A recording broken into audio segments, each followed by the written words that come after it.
Hi, here is ZAPY Speaking. Today we want to show you a video, but we want to highlight the two parts to demonstrate a key point is that different emotion and different delivery techniques is usually used throughout the whole speech, depending on what the purpose is. So this video will be presented by Aaron here, and he will give you a brief rundown about how we're going to use that video and that content to demonstrate that point of public speaking. All right, we're going to look at this first one and focus on the emotion of the delivery. And actually, one thing I want to highlight is the difference between how this guy normally presents, but we'll go into that later. These are going to be clips from a individual called Legal Eagle. Great stuff on YouTube. I don't know how much of, I don't know anything about the law in Canada or the US, but he seems to do a great job of presenting it. And we're going to look at both the way he uses emotion in this video specifically, but also in general, how he's able to deliver complex information in a way that even I am capable of understanding. Let's start with the emotional bit in his opening here. When my screen's doing something weird, it's giving us a lovely green color, but you know what? That's okay. I don't know where to start. I'm so furious. And I'm so sad for our country that they claim to be the party of law and order. The hypocrisy makes it feel like ash in my mouth to even say it. Because there's no depth, no illegality to which the president will not stoop. It's astounding. Okay. That's just the opening, but normally this guy's videos are really like upbeat, I would argue, but he does a couple things here that I want to draw out. One, he jumps in right away. The title of the video is the political depravity of unjust pardon. So we have an idea of the content already from the title, but he doesn't give an introduction of material. And normally I think that you should give context when you're in an introduction. Normally you want to tell people what you're talking about. But in this case, by starting with extreme emotion and just jumping in, it provides a feeling of almost like whiplash, of shock value, of suddenness, where you're trying to get your bearings, which is going to bring us onto a similar emotional level. We're reacting very viscerally to his emotion because he's bringing it in very suddenly, right? He's not warming us up to the idea. He's just bam, hits you in the face with it by starting with it, right? He doesn't say, hello, legal eagles, which I think is what he normally starts with. Instead, he just goes with, I don't know where to start. And he breaks eye contact. He looks away, hand on his face, really clear body language and voice, showing his emotion, but it's very sudden. And I think that's an interesting thing. It's an interesting way of breaking the rules to make the speech work better. So instead of giving context in our introduction, giving no context to make it more effective. It's an interesting opening. I personally didn't find that as unusual. I was like, whoa, that's a beautiful hook. That's how I see it. Because who's begin with a speech say, I don't know what to say, and look away from the audience. So I was like, okay, I want to hear what he's saying. But go back to the key message I mentioned in the beginning of this video, is that he really hammered in his emotion here in this introduction, the first 30 seconds. There's nothing else to it. He shows how disappointing it is and how ridiculous he thinks the current pardon situation with the Trump administration. And that is the only message he wants to get across. And he used several techniques with it, one of which is a long pause. He has 3 major pauses in 30 seconds and end this segment with like 4 seconds of a pause before he go to the next part. So he really takes his time. And the other technique is opposite of what we usually say is, if you want to make a point, make eye contact to the audience. He's doing the opposite. That's why I find quite a bit fascinating. He breaks the eye contact. It's like he's thinking about how crazy it is. So he works with the content to break the rules. And like what we usually say, is there's rule to every set of tasks. But great person, the expert, knows when to break the rules. I think he did really well. And this the first 30 seconds here. And I think as an extension to that, that idea of breaking eye contact, it's creating an emotional distance is the way I like to refer to it, right? Like when we're happy, everything's close. Like when we're a group of happy people are going to be really close together. It's a closeness that you feel, but he's giving an artificial sense of distance by breaking eye contact. He's staring off into the distance, and it creates a feeling of kind of, when we lose that emotion, you almost get a feeling of loss. That's not quite the right word, but you get a feeling of a gap in emotion. I think that's an interesting thing to do, is you use different things to give distance. And sometimes we can use physical distance, right? It's harder online, but you can use physical distance to get that feeling, right? When you get really... You can try with the camera distance. It's true. You actually can do it with the camera, because if you get closer, like if we're discussing something conspiratorial, I'm getting in close, right? And I've got this conspiratorial look on my face. But if I want to seem like dejected, I lean all the way back and I sink down, right? And it feels like there's more distance. And especially if I once again break that eye contact and look around, it's like, what the hell just happened, right? You get a great way of kind of changing the emotion with distance, even if it's not actual distance, but emotional distance. But I just wanted to add that there. But either way, there's lots of stuff to talk about from that emotion, because he did a great job of it. But let's move on to the next part here. Let's look at the way he delivers complex information. The law is famously difficult and dense. I worked in insurance for a while, and the hardest part was when I had to review the contracts and like the terms and stuff like that. It made my poor little brain want to explode. But he does an excellent job of taking information and delivering it in a way that's easy to follow along. So let's take a look at that.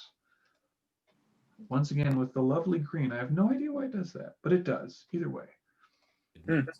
The first is that Paul Manafort is not going to get his townhouses or ostrich jackets back. Under Ex parte Garland, a pardon does not restore offices forfeited or property or interest vested in others in consequences of the conviction and judgment. So at least the Mueller investigation will still have turned a profit.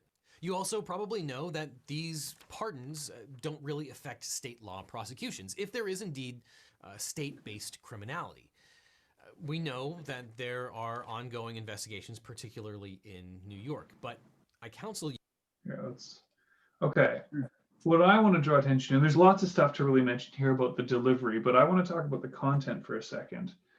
What he does here is he starts with an interesting example. He says that, was it Paul Manafort? I don't know the names. Yeah. He says that one guy isn't going to get his townhouses and ostrich coats back, right? When you first hear that, it's kind of like, what's he talking about?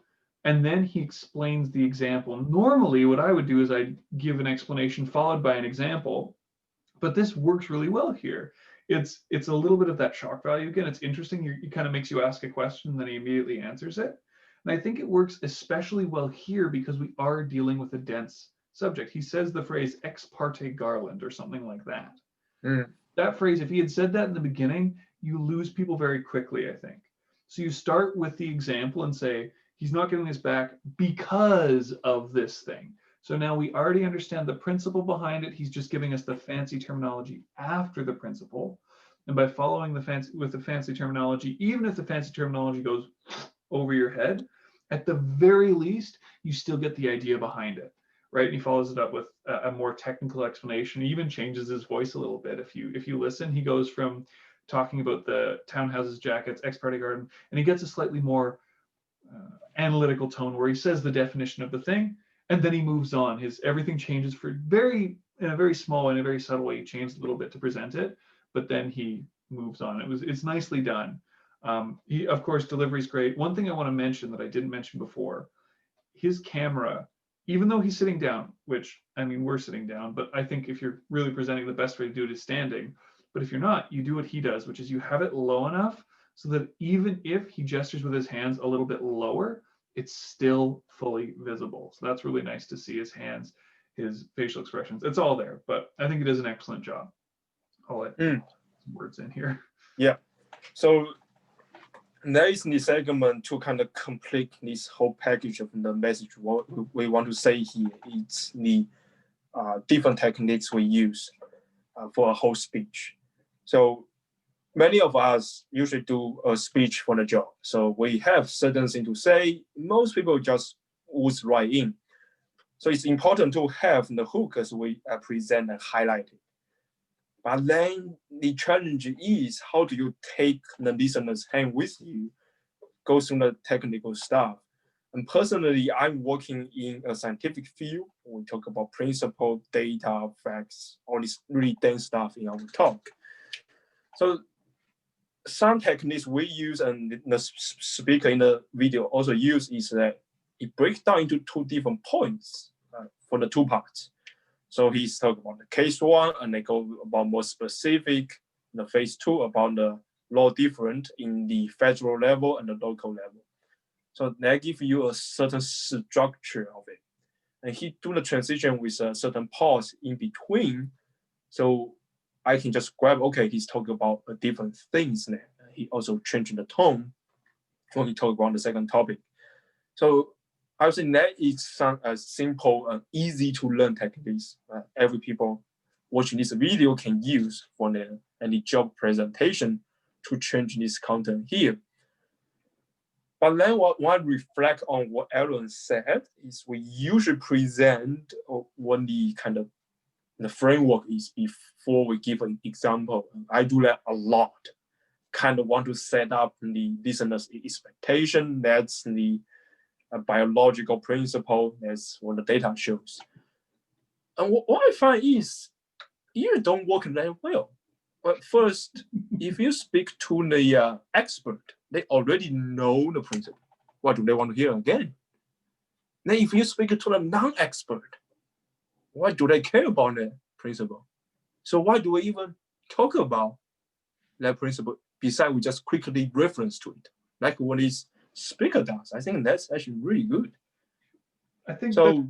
Yeah, there's exceptions to both sides of that, right? Like yeah. I would agree that there are times when it's super ineffective to start with the framework first. It's nice when the framework is kind of interesting in and of itself. Like if you have an audience that's interested in the topic but might not know about this one specifically, you can start with the framework because they're already interested, they're already bought in. And sometimes it helps for people to understand the example if you give the framework first, right? But I think in this case, and in a lot of cases, especially when we're talking about experts, or if you have a topic that people won't be innately interested in, they won't be interested right off the bat. If you start with an example, you start with a story, or you tell a story, then you draw people in first. And especially, this is kind of moving on to a slightly different kind of topic. Like if we're looking at something in science, which is Young Fun's area of expertise, you could tell a really good story that poses an interesting question. Yeah. Right. So you talk about a mystery. Maybe you talk about someone's coming across a mystery and not knowing what to do. Then you follow, that's your hook. You've caught people in with this part of your speech.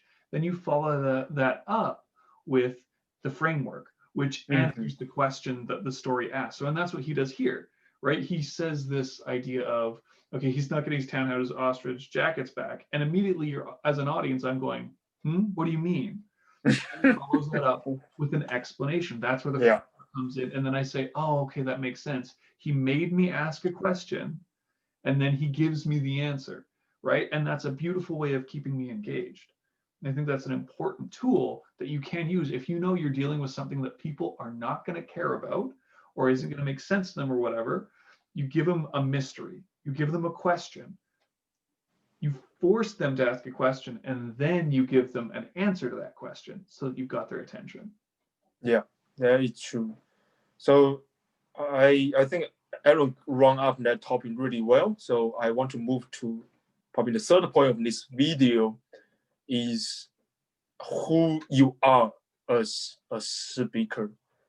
So besides the content and technical thing we highlight about this guy, one thing that caught my eyes when Aaron showed me the video, I said, wow, he is a very seasoned speaker because he's very comfortable with silence.